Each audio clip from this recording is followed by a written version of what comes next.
बिस्मिल्लाहिर्रहमानिर्रहीम। अस्सलाम वालेकुम viewers, welcome to my channel. मैं हूं शमीम और आप देख रहे हैं माय फूड सीक्रेट। आज मैं लेके आई हूँ अफ्तारी के लिए जिंगर फ्राइज़। बहुत ही क्रिस्पी, बहुत ही क्रंची, बहुत ही टेस्टी। रेसिपी में शुरू करती हूँ। 1 kg मैंने आलू लिए हैं जो मैंने लंबे साइज़ में काट लिए हैं और इन्हें अच्छी तरह वॉश कर लिया है। और एक बोल मैंने लिया है, उसमें 1 लीटर पानी डाल दूँगी। हाफ कप के करीब सिरका डाल दूँगी। 1 चम्मच नमक डाल के मिक्स कर लूँगी पानी को। नमक और सिरके को मैंने पानी में हल कर लिया है। अब मैं आलू इसमें डिप करके रख दूँगी। आधे घंटे के लिए नमक और सिरके वाले पानी में आलू को डिप करके रख दूँगी।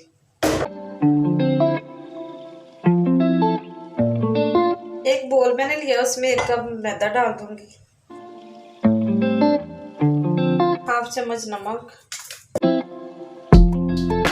Half teaspoon chicken powder,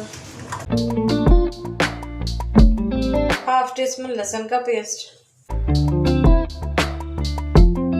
1 teaspoon chilli flakes.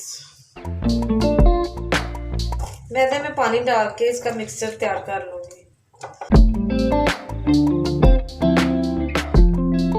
और 1 चुटकी के बराबर फूड कलर डाल दूँगी, इससे इसके अच्छा कलर आएगा। एक बड़ा सारा मैंने बाउल लिया है, उसमें 1 कप मैदा डाल दूँगी। हाफ टी स्पून नमक डालूँगी, half teaspoon chicken powder, half teaspoon काली मिर्च और मैदे को मिक्स करूँगी अच्छी तरह। मैदे को मैंने अच्छी तरह मिक्स कर लिया। अब इसे एक साइड पे रख दूँगी। मैदे का गाढ़ा सा बैटर हमने तैयार कर लिया। इसको ज़्यादा पतला नहीं रखना था, गाढ़ा रखना था। इस तरह का मैंने तैयार किया है। आलू को नमक और सिरके वाले पानी में डिप किया, आधा घंटा हो गया। अब एक मैंने स्टेनर लिया, उसमें मैं ये डाल दूँगी और आलू को खुश्क होने दूँगी स्टेनर में रख के। आलू की फ्राइज़ को मैंने एक न्यूज़पेपर पे फैला दिया है खुश्क होने के लिए। ऊपर से फ़ैन ऑन कर दिया है ताकि ये जल्दी से खुश्क हो जाए। इस तरह मैदे के बैटर में डिप किया हुआ एक फ्राइज़ लूँगी और इसको ड्राई मैदा लगाऊंगी अच्छी तरह। फिर पानी में डिप करके दोबारा मैदे की कोटिंग करूँगी। इस तरह लगा के फिर ट्रे में रखती जाऊँगी।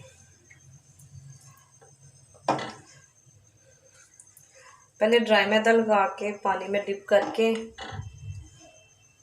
फिर दोबारा मैदे की कोटिंग करके सारी फ्राइज़ में इसी तरह रखती जाऊँगी ट्रे में। 3 से 4 कप मैंने ऑयल कढ़ाई में डाला। ऑयल हमारा गर्म हो गया है। अब मैं फ्राइज़ डाल दूँगी अपने। मीडियम फ्लेम में मैं इन्हें फ्राई करूँगी। अगर आंच में तेज़ रखूँगी तो ये ऊपर से जल जाएगी और अंदर से आलू कच्चा रह जाएगा, इसलिए मीडियम फ्लेम में मैं इसे फ्राई करूँगी। जिंगर फ्राइज़ हमारी बहुत अच्छे से फ्राई हो रही है। ये देखिए कितना अच्छा क्रंच आया है इसका। लाइट सा कलर आ गया। थोड़ी देर के लिए और फ्राई करूँगी।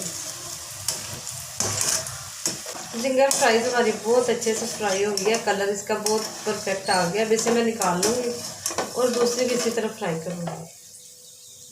बस जिंगर फ्राइज़ बहुत ही क्रिस्पी, बहुत ही क्रंची तैयार हो गया। आप भी ज़रूर ट्राई करें। अगर मेरी रेसिपी अच्छी लगी तो मेरे चैनल को लाइक करें, शेयर करें, सब्सक्राइब करें। अपना बहुत सा ख्याल रखें। मुझे दीजिए इजाज़त। अल्लाह हाफिज़।